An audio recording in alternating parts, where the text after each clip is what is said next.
जय श्री कृष्णा, जय राधे कृष्णा। आप सुन रहे हैं गीता वाहिनी का अध्याय 7। बोलो जय सत्य साईं बाबा जी की जय। 7वां अध्याय।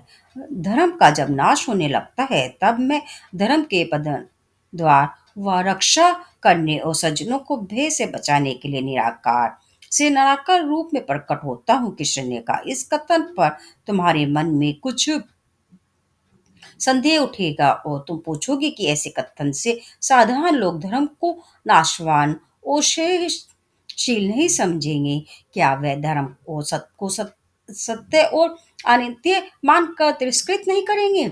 अच्छा, धर्म की रक्षा के कार्य की आवश्यकता तुम इसके आरंभ और उद्देश्य पर विचार करने पर ही समझ पाओगे। भगवान ने इस सृष्टि को स्वेच्छा से रचा और उसके निर्विघ्न संरक्षण और संचालन के लिए अनेकों धर्म संहिताओं को संस्थापित किया। हरेक के लिए उपयुक्त आचरण के नियम बने, यही धर्म बन गए। धर्म शब्द का मूल अक्षर ध है, जिसका अर्थ है धारण, अर्थात धर्म वे है जो धारण किया जाता है। देश भगवान की धी है जो धर्म रूपी वस्त्र धारण करने से रक्षित है। धर्म ही देश को सौंदर्य और आनंद देता है। यही पीताम्बर है, भारत का पवित्र परिधान है। आत्मा सम्मान और गौरव की इसी से रक्षा होती है। शीत से बचाव यही करता है और जीवन को सौंदर्य भी यही प्रदान करता है। इसी के कारण देश का आत्मा सम्मान रक्षित है। वे तरह से जिस प्रकार व्यक्ति की प्रतिष्ठा जानी जाती है, उसी प्रकार धर्म जनता के गौरव का माप है। केवल यह देश ही नहीं, संसार की प्रत्येक वस्तु अपना विशिष्ट धर्म कर्तव्य की विशिष्ट गुण होते हैं। हर एक की विशिष्ट वेशभूषा होती है। व्यक्ति को समूह दोनों धर्म के अधीन है। उदाहरण के लिए प्रपंच अंग पंच तत्वों को लो। जो जल का धर्म गति और शीतलता है, अग्नि का धर्म ज्वलन और प्रकाश है। इन पंच तत्वों में प्रत्येक का धर्म भिन्न भिन्न है। मनुष्य मनुष्यता द्वारा और पशुता द्वारा नष्ट होने से बचते हैं। यदि अग्नि में ज्वलन और प्रकाश की शक्ति ना हो तो अग्नि अग्नि कैसे कहलाएगी? इसे अपना अस्तित्व व्यक्त करने के लिए अपना विशिष्ट धर्म प्रकट करना ही पड़ता है। अपने धर्म को प्रकट करने की शक्ति के क्षीण होने से यह केवल एक निर्जीव कोयले का टुकड़ा ही रह जाता है।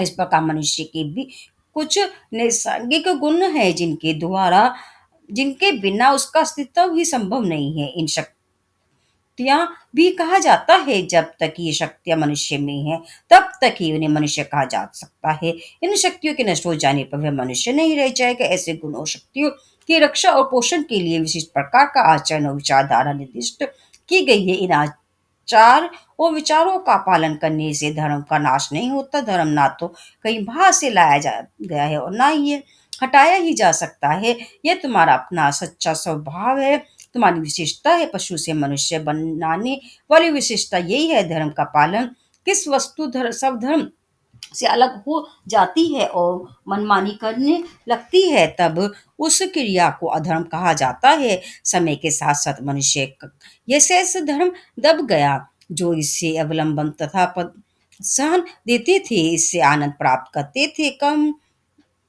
हो गए हैं। यानी प्रचलित भाषा में इसका अर्थ हुआ कि यह नष्ट नहीं की जा सकती, लेकिन वास्तव में सहज धर्म ऐसी वस्तु है जो नष्ट नहीं की जा सकती। घास पात से फसल दब जाती है, इसी प्रकार यह दब गया। इसीलिए धर्म स्थापना का अर्थ केवल क्षेत्र से घास पात उखाड़ फेंकना ही हुआ। आजकल इस कलयुग में धर्म शब्द मात्र रह गया है। वास्तव में धर्म शाब्दिक जादूगरी नहीं है। इसे स्पष्ट समझना चाहिए। सत्य वह है जो कहा जाता है, धर्म वह है जो किया जाता है। सत्यम वद धर्मम चर, ये उपनिषदों की भारतीय सभ्यता की निधि की प्रेरणादायक पुकार है। आज इस श्रेष्ठ उपदेशों को भुला दिया गया है, यथार्थ में इन्हें अधोमुख कर दिया गया है। धर्म वद धर्म बोलो, यही आजकल का कार्यक्रम है। धर्म के नाश की ओर पहला कदम यही है कि कार्य शब्द पर उतर आया और शब्द ही कर्म बन गए। कहने को ही करना समझ बैठना ऐसे विश्वास का नाम ही अध्यात्म अधर्म है। लेकिन जिस कथन का को आचरण में ना उतारा जाए उसमें शक्ति नहीं होती। मगरमच्छ की शक्ति का आधार उसकी जल में स्थिति है। धर्म की शक्ति का आधार धर्म के आचरण में उतारना है। जब इसे आचरण से हटाकर शब्द की रीत पर फेंक दिया जाता है तब यह अशक्त हो जाता है। सत्य बोलने की वस्तु असत्य बोलने के अब यहाँ से इसमें शक्ति आती है। सत्य बोला जाता है, यह कार्य नहीं है वर्ण शब्द का विषय है। शक्ति के यहाँ दो अर्थ होते हैं, पर शारीरिक शक्ति और धार्मिक शक्ति। भीम के में शारीरिक शक्ति थी, लेकिन अपने बड़े भाई धर्मराज के साथ रहने से उसमें शक्ति धार्मिक हो गई। धार्मिक शक्ति के साथ होने से पांडव बच सके। ऐसा ना होता तो वे प्रारंभ में ही हार जाते। धर्मराज के बिना पांडव संपूर्ण साधनों के होते हुए भी शत्रुओं द्वारा पराजित किए जाते। कुछ सोचो तो श्रेष्ठ साधनों के होते हुए भी शत्रुओं द्वारा पराजित की जाती। कुछ सोचो तो शीर्ष साधनों के होते हुए भी कौरव कैसे हार गए। उनमें धार्मिक शक्ति नहीं थी, उनका सहारा केवल पाश्विक शक्ति ही था। जिस दिन धार्मिक शक्ति वाले धर्मराज और भीम जंगल में गए उसी दिन कौरव के देश में अधर्म ने प्रवेश किया। इसीलिए अब जो धर्म जंगल में निर्वासित है उसे ग्रामों व शहरों में पुनः स्थापित करना है, जिससे संसार में प्रचुरता समृद्धि और शांति व्याप्त हो। धर्म के राज्य से सब इस संसार को धर्म के युग में प्रवेश करना है। आनंद की उपज के लिए परिश्रम करना पड़ता है, जबकि जंगली घास झाड़ों को उपज के लिए कोई प्रयास भी नहीं करना पड़ता। लेकिन सहज धर्म की बहुमूल्य कृषि बड़ी संभाल और सावधानी से करनी पड़ती है। जब धर्म का अभ्यास होता रहेगा अधर्म अपने आप कम हो जाएगा। इसे मिटाने के लिए कोई खास परिश्रम नहीं करना पड़ेगा। इसीलिए इस प्रसंग में धर्म स्थापना का अर्थ है धर्म को आचरण में उतारने के अभ्यास को बढ़ाना। लोगों को इस कथन का अर्थ है कि सूरज डूब गया क्या है, केवल इतना ही वे हमें नहीं दिख रहा है। इसी प्रकार धर्म दिखाई नहीं पड़ता, इसीलिए इसका अस्तित्व ही नहीं है। ऐसा नहीं कह सकते इसका अस्तित्व मिट ही कैसे सकेगा। यदि अस्तित्व मिट गया तो वह सत्य या धर्म नहीं है। धर्म का संबंध सत्य से है, इसलिए वह भी नष्ट नहीं हो सकता। जैसे तुम लुप्त हो गया था, धर्म लुप्त हो गया था, उसे पुनः प्रकट करना ही सच्ची धर्म स्थापना है। कृष्ण ठीक यही कर रहे हैं। अर्जुन को निमित्त बनाकर आचारों विचारों के नियम जिन्हें आरंभ से ही धर्म माना गया कृष्ण ने प्रकाशित किए और फिर से उन्हें व्यवहार में लाने की प्रेरणा दी। इनसे धर्मोद्धार कहा गया है। जो लुप्त हो गया था उन्होंने पुनः स्थापित किया। इस कार्य को कोई साधारण मनुष्य नहीं कर सकता था। इसीलिए विश्वव्यापक आधा सर्वव्यापी भगवान ने वे संसार को शिक्षा दे रहे हैं। यह यदि अर्जुन अन्य व्यक्तियों की तरह होता तो वे इस महान उपदेश का पात्र या साधन न बनता। इससे तुम्हें अनुमान होगा कि अर्जुन वास्तव में एक महापुरुष था। वह ऐसा वीर था जिसने केवल ब्रह्मा बाह्य शत्रुओं को ही पराजित नहीं किया वरन आंतरिक शत्रुओं को भी हरा दिया। दुर्बल हृदय वाले ना तो गति को समझ सकते हैं और न ही उसका आचरण में उतार सकते हैं। इसका पूर्ण रूप से ध्यान रखकर इस श्रेष्ठ लक्ष्य के लिए कृष्ण ने अर्जुन को निमित्त बनाया और वह उनकी अनुग्रह का पात्र हुआ। एक बार बड़ी आत्मीयता से वार्तालाप करते हुए कृष्ण ने अर्जुन से कहा, कृष्ण की महती कृपा पर ध्यान दो। अर्जुन तुम मेरे निकटतम भक्त हो, केवल यही नहीं तुम मेरे अत्यंत प्रिय मित्र हो। तुम्हारे समान प्रिय मित्र मेरा कोई भी नहीं है। इसी कारण मैंने तुम्हें इस श्रेष्ठ और पवित्र रहस्य की शिक्षा दी। इस पर विचार करो। इस संसार में अनेकों पाखंडी भक्त हैं। भगवान ने इन्हें स्वीकार नहीं किया। स्वयं भगवान ने ऐसे भक्त की श्रेष्ठ पदवी मिलना एक अत्यधिक श्रेष्ठ प्रमाण और सौभाग्य की बात है। भक्ति द्वारा भगवान का हृदय द्रवित कर भक्त अपनी भक्ति उनसे स्वीकृत करवा ले, क्योंकि इसमें अपने को भक्त अपनी भक्ति उनसे स्वीकृत करवा ले, क्योंकि इसमें अपने को भक्त मान लेने से अल्प संतोष ही मिलता है। सच्चा आनंद और आत्म तृष्टि नहीं अल्प तृप्ति ही प्राप्त होती है। एकमात्र अर्जुन ही ऐसा व्यक्ति था जिन्हें इसमें भगवान ने यह पदवी दी। इससे तुम्हें अनुमान होगा कि अर्जुन कितना शुद्ध हृदय और योग्य पात्र था। अपने बारे में तुम चाहे सैकड़ों बातें कहो, अनेक दावे प्रस्तुत करो, लेकिन इसके लिए तुम भगवान का प्रमाण पत्र तो प्राप्त करो। बिना इसके तुम्हारी सब बातें व्यर्थ है। संशय रहित दृढ़ समर्पण द्वारा ही भक्ति को जीतना चाहिए। केवल इतना ही नहीं पर्याप्त नहीं है कि यह बताने के लिए कि कृष्ण ने मित्र शब्द का उपयोग क्या, मित्र को मित्र से किसी प्रकार का भय नहीं होता, इसीलिए वह पूर्णतः योग्य पात्र बनता है। अब हम फिर से गीता के को विषय पर आए। कृष्ण के शब्दों को सुनकर अर्जुन का मन संदेह से घिर गया था, वह घबरा गया। वही नहीं, आजकल भी अनेकों व्यक्ति संदेह से चिंतित हैं। इसके अलावा इस जटिल आध्यात्मिक और ज्ञान के क्षेत्र में परमात्मा के बारे में दो प्रकार के अर्थ संभव हैं, ब्रह्मा और आंतरिक। साधारण लोग ब्रह्मा को स्वीकार करते हैं और जो परमात्मा का कुछ अनुभव कर चुके हैं वे आंतरिक को समझना चाहते हैं। कहावत है कि जैसे आंख में ये मस्सा, जूते में कंकड़, पैर में कांटा और घर में फूट, वैसे ही दिमाग में संधि। अर्जुन जो कि मानव मात्र का प्रतिनिधि थे, उसका संदेह से घिर जाने का अर्थ है कि यह संदेह मानव मात्र के सामान्य संदेह है। मानवता से ऊंची और पर ये जो माधव है वे ही उसका संदेह निवारण कर सकते हैं। अर्जुन के संदेह दूर कर तो उसके संदेह निवारण कर सकते हैं। अर्जुन के संदेह दूर कर उसके हृदय में आनंद भरने के लिए कृष्ण उसके पास इसी लक्ष्य से उपस्थित हैं। यथार्थ में संदेह क्या है? द्वापर द्वापर युग के अंत में कृष्ण का जन्म हुआ। सूर्य और मनु इससे भी बहुत पहले हुए। इन दोनों के मध्य अनेकों पीढ़ी होने से कृष्ण और इनका मिलन नहीं हो सका। कृष्ण और अर्जुन समकालीन है। फिर कृष्ण ने सूर्य को यह योग कैसे सिखाया?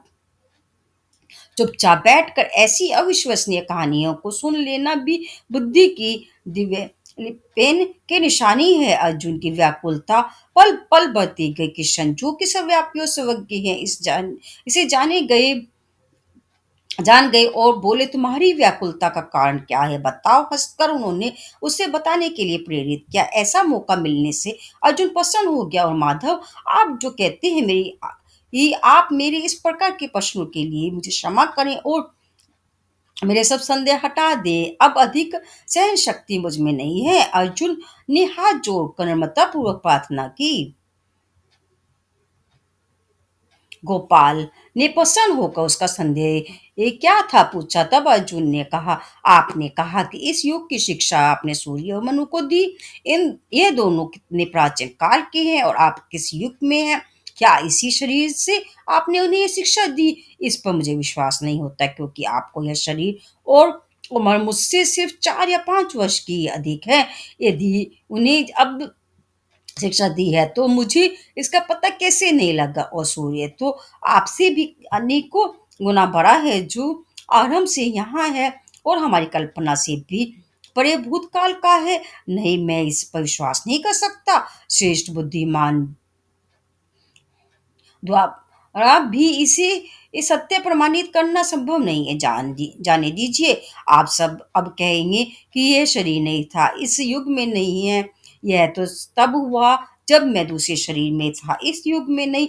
यह तो तब हुआ जब मैं दूसरे शरीर में अन्य युग में था। इससे आश्चर्य और भी बढ़ जाता है, क्योंकि पूर्वजन्म की बात इस प्रकार कैसे कोई याद रख सकता है? यदि आप याद रख सकते हैं तो मुझे भी याद रहनी चाहिए, ठीक है ना? शास्त्र बताते हैं कि कुछ थोड़ी सी दिव्य व्यक्ति ही पूर्व जन्मों की बातें इस समझ शक्ति द्वारा याद रख सकते हैं, और नाश्वर मनुष्य को ऐसे समझ शक्ति प्राप्त होती ही नहीं। यह ठीक है और मैं मानता भी हूँ कि आप दैविक हैं, लेकिन मैं सूर्य को भी दैविक मानता हूँ। जिन पर दो व्यक्तियों की दिव्यता बराबर है वे आपस में एक दूसरे से कैसे शिक्षा ले या दे सकते हैं? आप उपदेश दे और वह ज्ञान प्राप्त करेगी तो वह आपका शिष्य कहा जाएगा, है ना? तब आप सूर्य से श्रेष्ठ माने जाएंगे। यही मान भी लिया जाए, मैं मानता हूं कि आप उसमें परमात्मा हैं, लेकिन इससे तो और भी मेरी कठिनाई बढ़ जाती है, क्योंकि